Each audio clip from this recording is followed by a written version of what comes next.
Hello friends, कैसे हैं आप सब। उम्मीद करती हूँ आप सब लोग बहुत अच्छे होंगे और मैं भी बहुत अच्छी हूँ। लेकिन मेरे साथ हुआ एक बहुत बड़ा ट्रेजेडी, और यही ट्रेजेडी वो क्या थी, इसी चीज़ को मैं बताने जा रही हूँ इस ब्लॉग के जरिए।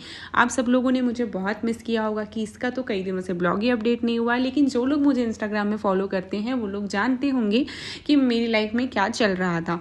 लेकिन इस ब्लॉग की जो डालने का जो मेन मकसद था वो ये था कि आप लोग को पता होना चाहिए कि मेरे जो ब्लॉग में जो डेली रूटीन पे ब्लॉग डाल रही थी वो क्यों नहीं डाल पा रही थी। बीच में मेरा पूरा रूटीन टूट गया था, तो वो कारण ये था। और सच बताऊं तो मुझे इसमें बहुत बड़ा लॉस हुआ। लॉस सिर्फ पैसे का नहीं था, जैसा कि मैंने बताया कि मैं डेली ब्लॉग आप लोगों को अपडेट दे रही थी, तो इसकी वजह से मेरा वो रूटीन भी बहुत ज़्यादा मिस हो गया और बाद में फिर मुझे करने की इच्छा भी ख़त्म हो गई।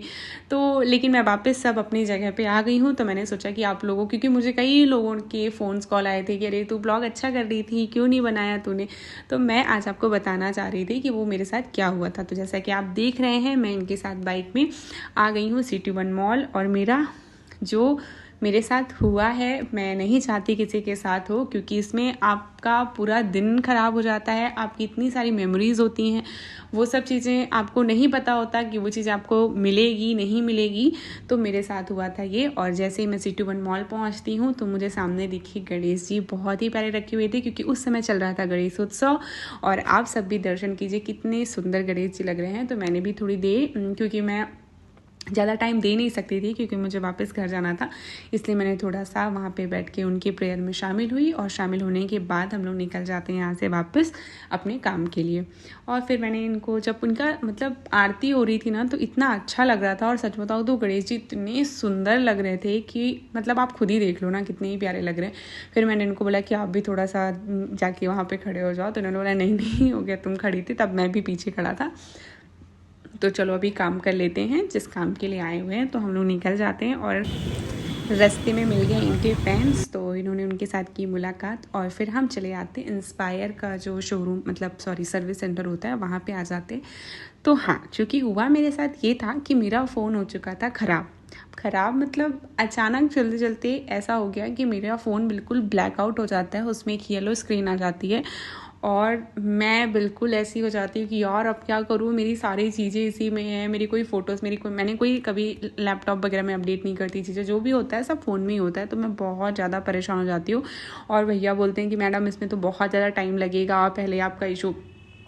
हमारे साथ इधर मूसर लोग हैं, इनको गाँव में कहावत होती है मूसर। मैंने बहुत सही तरीके से बोला, उनके कहने का मतलब था कि आपकी स्क्रीन एकदम से ग्रीन हुई है। मैंने बोला स्क्रीन एकदम से ग्रीन नहीं हुई, पहले मोबाइल बहुत देर तक स्क्रीन में दिख रहा था, कॉलिंग हो रहा था प्रॉपर, बट हैंग हो गया था, मतलब आप कॉल उठा नहीं पा रहे थे। इसका मतलब आपका एकदम से डैमेज नहीं हुआ है। डैमेज का मतलब होता है कि आपका मोबाइल गिरा और एकदम से स्क्रीन ग्रीन हो गई। मैंने वो चीज उनको एक्सप्लेन करी, तो ये मुझे बोलने लगा। अब आप ये बताओ, ये नारी है, बस इतना याद रखना, ये नारी है और नारी सब पे। तो आप सबको मेरी और इनकी जो कॉन्वर्सेशन हुई है उससे समझ में आ ही गया होगा कि मैंने वहाँ पे क्या ब्लंडर किया है। लेकिन मैंने किया नहीं था यार, मैंने मतलब उनका ऐसा मतलब था कि आपका डैमेज हुआ है तो फिर आपको बहुत ज़्यादा चार्जेस देने पड़ेंगे, इसकी चेकिंग के लिए अप्रूवल आएगा, और बहुत सारी ऐसी ऐसी प्रोसेस बता रहे थे। तो मैंने थोड़ा बहुत ऊपर नीचे पता नहीं क्या ही बोल दिया, पर हो गया। थैंक गॉड कि उतना जो मेरा एक्सपेक्टेड था कि इतना ज़्यादा कॉस्ट लगेगा तो उतना नहीं हुआ, बाकी ठीक था। और ये है मेरी छोटी छोटी प्यारी प्यारी नन्ही चिड़िया, जिनको मैं रोज़ दाने डालती हूँ। ये रोज़ मेरे खाने की प्लेट तक भी आने लग गई हैं अब तो ये मुझे बहुत पसंद है, इसलिए मैं तो देखती हूँ, आप लोग भी इनको देखो। और यदि आप सब लोग मेरी पिछले ब्लॉग देख रहे थे तो आप सबको पता था कि मेरे पास मेरे मम्मी पापा दोनों आए हुए थे। तो अब वक्त आ चुका था जब मम्मी पापा जा रहे थे रीवा के लिए, तो मैं और ये आए थे छोड़ने। महिमा भी अपनी ऑफिस की तरफ से आ गई थी, तो हम लोगों ने पापा मम्मी को यहाँ पे छोड़ा रेलवे स्टेशन में। उसके बाद हम लोग भी आ जाते हैं घर। और आप सबको देख रहे होंगे कि अरे ये तो घर छोड़ के गए, ये इनका ट्रॉली बैग क्यों रखा हुआ है। तो हाँ, जिस तरह पापा मम्मी आज गए शाम को, दूसरे दिन हमारी भी ट्रेन थी रीवा के लिए, क्योंकि अब श्राद्ध का टाइम शुरू होने वाला था। उस टाइम में मैंने जैसे बताया था कि ये ब्लॉग बहुत पुराना है, जो मैं अब आप लोगों को बता रही हूँ कि क्या वजह थी कि मैंने नहीं डाला था। तो उस समय मैंने फिर अपनी पूरी पैकिंग वगैरह की और मेरा फ़ोन मिल गया था मुझे। 2-4 दिन की बात है, फिर उसके बाद मुझे फ़ोन मिल चुका था। अब मुझे कल जाना है रीवा, तो मैं अपनी पूरी पैकिंग वगैरह करना शुरू कर दी हूँ। तो अभी तो जो अभी जो समय है वो है शाम का समय। जैसे पापा मम्मी को हम लोग स्टेशन से मतलब छोड़ कर आते हैं, हम अपने घर आते हैं और घर में हम अपनी पैकिंग शुरू कर देते हैं। और जैसे पूरी पैकिंग हुई फिर हम लोग सो जाते हैं। और अब हम आपको दिखाते हैं कि हम सुबह निकल जाते हैं रीवा के लिए। तो हो चुकी है सुबह और मैं अपना ट्रॉली बैग लेके अपनी जो बिल्डिंग है A1 उससे बाहर आ जाती हूँ। और यहाँ पे मैंने किया ओला बुक। ओला आती है और ओला जैसे ही आई हम चले गए यहाँ पे न्यूगो बस हमने बुक की थी, क्योंकि हमारी जो ट्रेन थी वो थी भोपाल से इंदौर के लिए, सॉरी भोपाल से रीवा के लिए। तो ये न्यूगो का स्टेशन है। तो हम यहाँ बैठे थे, वेट कर रहे थे। फिर हमारी बस आई, तब तक मैं इनको पता नहीं किसी से फ़ोन में बात कर रहे थे। तो मैंने सोचा कि ठीक है मैं ही अकेले ही खेल लेती हूँ। तो मैं आगे अकेले ही कैमरा लेके खेल रही हूँ और इनसे बोल रही अच्छा आप भी आओ थोड़ा सा स्क्रीन में, आप भी आओ। पर ये मेरी बात ही नहीं सुन रहे थे, फ़ोन में ही बिजी थे। बस आ गई, हम बस में बैठ भी गए। और उस दिन था गणेश जी का विसर्जन था शायद। तो पूरी जगह सिर्फ मूर्तियाँ दिख रही थी। इतने लोग मूर्ति ले लेके घर से निकल रहे थे। तो मैंने तो अपना कर लिया कि चलो ठीक है यार, अब मूवी वूवी लगाते हैं बैठते हैं। क्योंकि मैं बहुत देर तक यदि बाहर चीज़ें ऐसे चलती हुई देखती हूँ तो मुझे तो चक्कर आने लगते, इसलिए मैं बहुत ज़्यादा देखती नहीं हूँ। फिर हो गया, मैंने अपनी मूवी इंजॉय की। और मैं सच बताऊँ तो मूवी मुझे इतनी बकवास लगी थी, पूरी मूवी भी मैंने देख ली और इतनी बकवास मूवी थी कि क्या ही बताऊँ। पर ठीक है, सफ़र में थोड़ा बहुत टाइम पास हो ही जाता है। और ये तो गाना सुनते सुनते जाते हैं, कभी भी मेरे साथ मूवी शेयर नहीं करते। और एक्चुअली मैंने मूवी लगाई इनके लिए थी कि आप भी देख लो मूवी मेरे साथ, पर इन्होंने मेरे साथ मूवी नहीं देखी। तो फिर मैंने अकेले ही मूवी पूरी ख़त्म कर ली। क्योंकि आज गणेश विसर्जन का टाइम था, तो मतलब भोपाल के भी कई चौराहे बंद थे, कई लाइनें बंद कर दी गई थी और बहुत ज़्यादा ट्रैफिक हो रखा था। तो आज जो न्यूगो बस का जो मेन होता है कि वो जहाँ तक छोड़ती है, शायद उसने हमें वहाँ तक ड्रॉप नहीं किया था। और वहाँ से जहाँ से हम हमेशा चढ़ते हबीबगंज स्टेशन, वो वहाँ से दूर था। तो हमें जाना पड़ा आज भोपाल जंक्शन। और मैं बताती हूँ, मेरे लाइफ का सबसे ख़राब एक्सपीरियंस जो था वो भोपाल का था। और मैं अपनी लाइफ में शायद पहली बार ही भोपाल के स्टेशन पे गई हूँ। इसके पहले मैं हबीबगंज वगैरह ही जाती थी। और सच बताऊँ तो इतना गंदा एक्सपीरियंस कि मैं बता भी नहीं सकती आप लोगों को। मैंने जैसे तैसे वहाँ पे थोड़ी देर सर्वाइव किया, मुझे लगा था कि मेरी जान ही निकल जाएगी। और मेरा तो मुँह ही खोलने का मन नहीं कर रहा था। और आपको भी मैं दिखाऊँगी आगे वीडियो में कि ये स्टेशन कितना गंदा है। मतलब यार, कैपिटल हो आप मध्य प्रदेश के, हाँ, और आपने इतना गंदी व्यवस्था कर रखी है कि आप जगह जगह गंदगी पड़ी है, जगह जगह लोगों ने क्या बोलूँ क्या कर रखा है। आप देखिए आगे वीडियो में, आपको भी पता चलेगा कि मतलब कितना ही गंदा था वो। और देखिए मैं आपको दिखाती हूँ कि आपको लग रहा होगा कि मैं ज़्यादा बोल रही हूँ, तो अभी आप देखिए।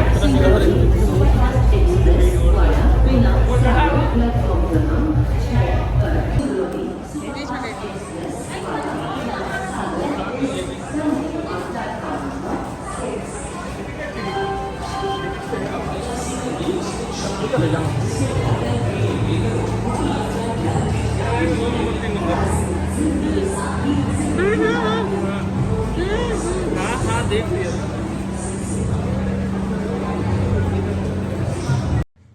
तो देखा आपने, मतलब मैं सच बता रही हूँ, मैंने इंडिया में रेलवे में मतलब मैं कई जगह सफ़र कर चुका है, बट इससे गंदा स्टेशन का एक्सपीरियंस मेरा आज तक नहीं था मेरी लाइफ में।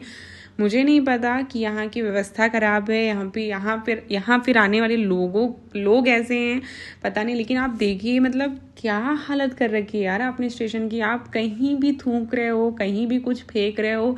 और क्या बोलूँ यार, मतलब चलने वाली जगह में ऐसी हरकतें कौन कर रहा है। और इतनी स्मेल आ रही थी कि आप यदि वहाँ बात करते ना तो आपको वॉमिटिंग हो जाती। मुझे नहीं पता लोग कैसी चीज़ें खरीद के वहाँ पे खा रहे थे, खड़े थे। मतलब मेरे से तो नहीं हो पा रहा था। मैं बस यही पे प्लीज़ जल्दी से आप ट्रेन को ला के खड़े कर दो, मैं बैठ जाऊँ। सच बताऊँ मुझे अपने पाँव भी इतनी देर तक इतना गंदा फील होता रहा कि मुझे ऊपर जब सीट में बैठती ना ट्रेन में, तो मुझे ऊपर रखने में भी ऐसा लग रहा था कि भगवान कब घर पहुँचूँगी मैं और कब मैं जल्दी से जाके नहाऊँगी। मतलब मैंने अपनी लाइफ में इतना गंदा नहीं देखा सच में। ट्रेन में बैठने के बाद हम हो चुकी है सुबह, और सुबह हम पहुंच गए हैं रीवा। और भाई साहब ने बोला है कि मैं आ जाता हूँ लेने, क्योंकि यहाँ से हमारी जो मतलब मल्टी है वो पास में पड़ती है। तो हमने बोला कि हम यहाँ से ऑटो कर लेते हैं और चले जाते हैं। तो हम बैठ गए हम दोनों ऑटो में और यहाँ से हम निकल जाते हैं अपनी मल्टी के लिए, मतलब जो हमारा रीवा वाला फ्लैट है वहाँ पर। तो आप देख रहे हैं मुझे तो बहुत मज़ा आ रहा है, पर यहाँ की ऑटो भी थोड़ी अजीब सी होती है। एनीवेज अच्छी है। और देखिए हमारा वेलकम किसने किया, हमारी घर की सबसे प्यारी बच्ची वंशिका ने। और ये मुझे इतनी प्यारी लगती है ना, मैं आपको क्या ही बताऊँ। मतलब मुझे फील ही नहीं आता कि ये बड़ी हो रही है, मुझे लग रहा है कि अभी भी उतनी छोटी हैं। और आते ही इन्होंने मुझे दिखाया कि देखो रुचिका की कितना अच्छा कैंप लगा रखा है। अच्छा मैं बोलूँगी, रिपीट करना। हेलो गाइस बोलो। Hello guys, hello guys, welcome back to my another blog.